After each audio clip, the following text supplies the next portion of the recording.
السلام عليكم ورحمة الله وبركاته. أنا هشام الجهيني أو هشام محمد، آه، صعيدي. دي قناتي، ده أول فيديو ليا. حابب أقول عن القناة إن القناة ملهاش توجه معين أو بتتكلم في مجال معين أو في شيء معين. المسألة وما فيها إن دي دردشة، حاجة أنا سأبدي رأيي فيها في أي شيء حاصل، سواء سياسة أو اقتصاد أو اجتماع.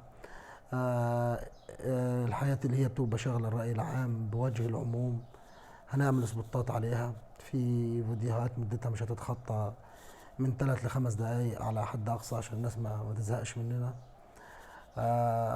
أتمنى يا رب رأيي أو تعقيبي أو دردشتي تعجبكم.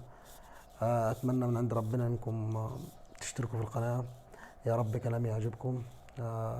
حابب أسمع آراءكم في التعليقات. وإن شاء الله بإذن الله خير إن شاء الله. شكرا.